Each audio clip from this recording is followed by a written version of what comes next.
반갑습니다. 한 주간을 시작하는 월요일입니다. 오늘부터 12월 중순까지 사사기를 묵상할 것입니다. 먼저 사사기 내용이 유치하는 구약 전체의 그림으로 살펴보겠습니다. 연도는 대략적으로 추정한 것입니다. BC 1446년경 출애굽합니다. 모세라는 지도자가 있습니다. BC 930년경 남북이 분열합니다. BC 580년경 유다가 바벨론에 의해서 멸망합니다. BC 4년경 예수님께서 탄생하십니다.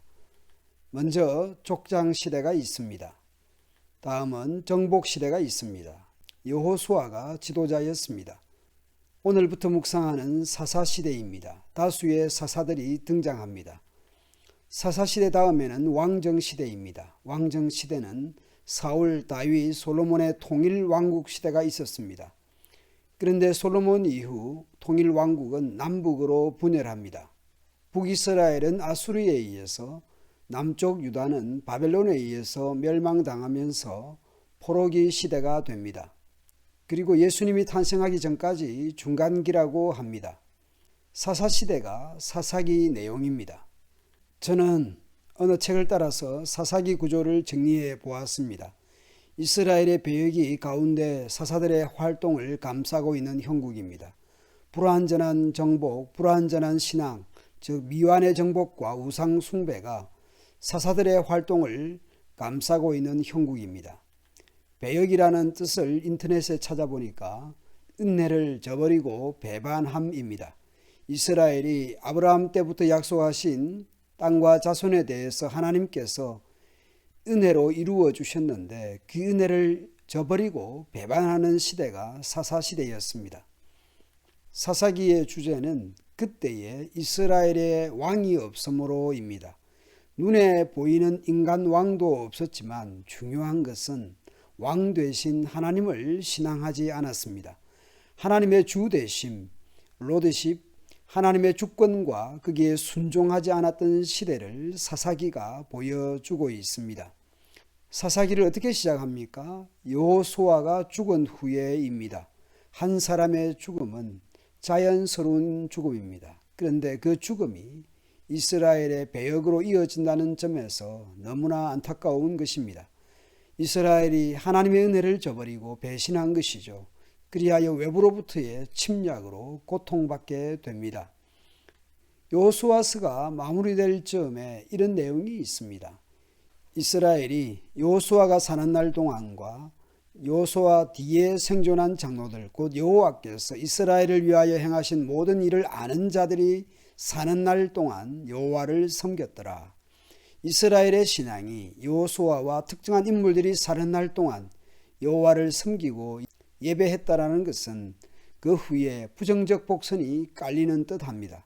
다음 세대로 신앙이 전수되지 못하는 아주 안타까운 출발을 여호수아가 죽은 후에라는 것으로 사사기의 불신앙을 전망하게 합니다. 오늘 우리의 앞선 세대의 신앙과 오늘 우리의 신앙에는 신학적 발전과 교회 프로그램의 발전을 이루었지만 과연 우리가 선배들의 신앙함보다 나은가라는 질문 앞에 할 말을 잃습니다. 오늘 우리의 신앙이 후세대로 이어질 수 있을지 불안한 마음입니다. 여호수아는 죽었지만 하나님께서 주신 땅을 정복하는 일을 두고 하나님께 여쭈어 봅니다. 우리 가운데 누가 먼저 올라가서 가나안 족속과 싸우리이까? 누가 이 정복 전쟁에 앞장을 설 것인가? 여호수아가 죽은 후에 이 정복 전쟁에 누가 앞장을 설 것인가? 여호와께서 이르시되 유다가 올라갈지니라. 보라, 내가 이 땅을 그의 손에 넘겨주었노라 하시니라. 하나님이 이미 넘겨주신 땅입니다. 그래도 올라가야 합니다. 그 땅을 밟아야 합니다. 유다가 앞장서도록 합니다. 하나님의 말씀대로 유다가 앞장을 섭니다. 유다가 하나님 말씀에 순종하고 있습니다. 오늘 본문에서 유다 지파의 활약을 볼 수 있습니다. 며칠 안에 끝낸 전쟁이 아니겠지만 간략하게 기록하고 있습니다. 4절에서 유다가 올라가매 여호와께서 가나안 족속과 브리스 족속을 그들의 손에 넘겨주시니 그들이 베색에서 10,000명을 죽이고 8절 유다 자손이 예루살렘을 쳐서 점령하여 칼날로 치고 그 성을 불살랐으며 9절입니다. 그 후에 유다 자손이 내려가서 산지와 남방과 평지에 거주하는 가나안 족속과 싸웠고 10절입니다. 유다가 또 가서 헤브론에 거주하는 가나안 족속을 쳐서 세세와 아히만과 달메를 죽였더라. 헤브론의 본 이름은 기럇 아르바였더라. 하나님께 여쭙고 하나님 말씀대로 순종할 때에 승리를 맛보고 땅을 차지하기도 합니다. 전쟁은 목숨을 담보로 하는 일입니다. 위협과 위험이 있습니다. 위태롭고 위험한 일이지만 하나님이 넘겨주신 땅이라는 약속을 붙들어야 합니다. 눈에 보이는 것은 위험이지만 하나님의 약속은 눈에 보이지 않습니다. 전쟁이라는 위험을 감내해야 합니다.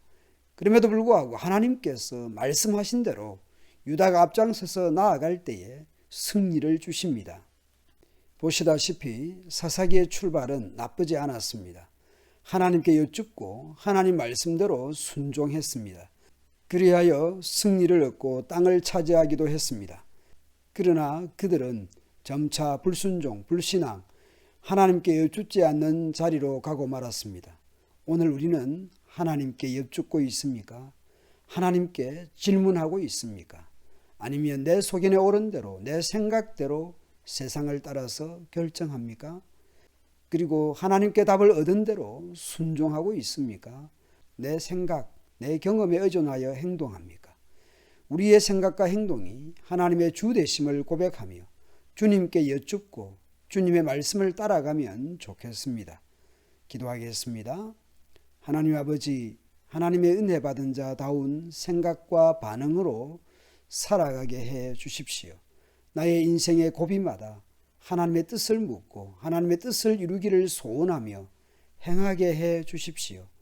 이달에 우리 교회 고3 친구들의 수능 시험이 있습니다. 이 친구들이 더욱 하나님을 의지하고 더욱 하나님의 은혜를 구하는 기회가 되게 해 주십시오. 아멘.